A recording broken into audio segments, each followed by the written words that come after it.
if you place an object in a museum, does that make this object a piece of art? For instance, if we took your bag and placed it here, would that make it art?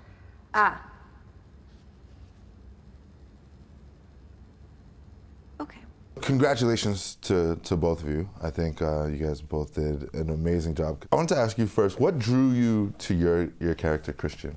Well, I did an enormously long casting session with Ruben for this, and it was just, everything drew me to this. The way he works, the script, she drew me to it as well, because I thought it was, amazing to get the chance to work with Elisabeth. So this is a social satire. What did you like about the project? The script was sort of not even fully formed when I signed on, I think. So I had very sort of like little bits of information, what the basic plot was and who I was gonna play, but wasn't quite sure what the scenes were gonna be. So I just really wanted to work with Ruben, because I was a very big fan of his. So I went and met him in London and auditioned for about an hour, just me and him. And we just improv'd for an hour, few situations that are pretty much in the movie. And I think I got the part just because my whole objective in the movie is to basically go after him and put him in awkward positions and uncomfortable positions so that he has to react to them, because that's what Ruben thinks is really interesting. How often would you say that you take women that you don't know very well and have sex with them? You know their names? Yeah. So what's my name?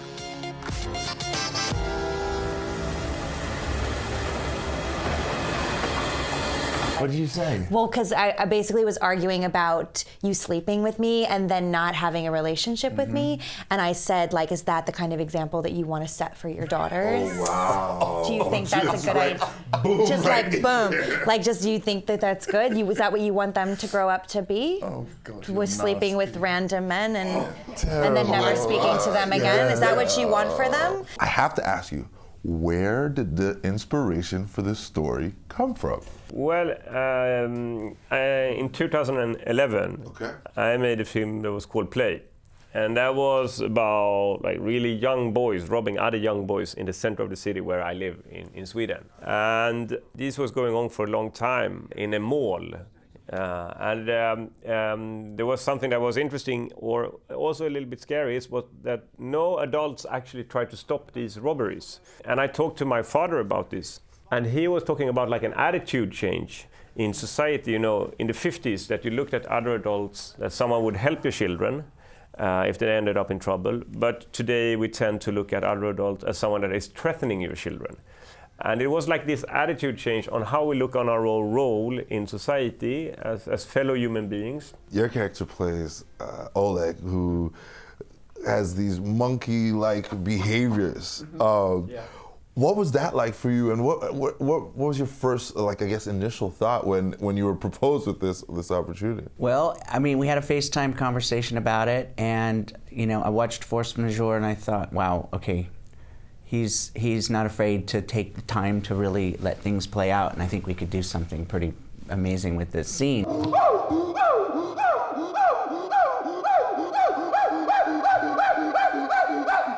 Because I know it's going to be long, and we have to build something that's going to escalate into something out of control, and we're going to expose the truths in people along the way.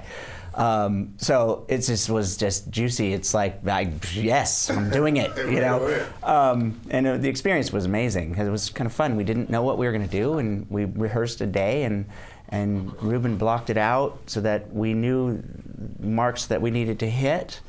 And then the next day, 300 extras were in the room, and the room was just so full of energy that it was fuel.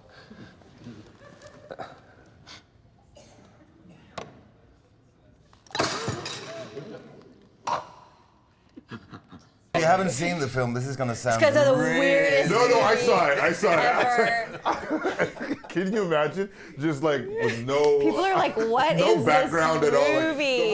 Oh, wait, shoot. Because I know we're almost done with time, but have to, while we have you, ask you about Handmaid's Tale and if the second season will be as shocking as the first. Yeah, I mean, we don't.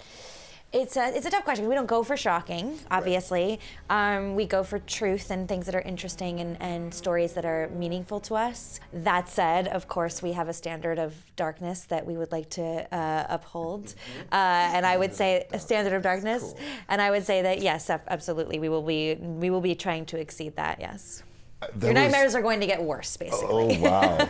and you delivered that with a smile. It was so pleasant. Evil, like evil person. Yes. Thank you both. You guys just made my morning. Oh, you're so sweet. Thank you. Cheers. Yeah, that was probably the most fun interview we've done.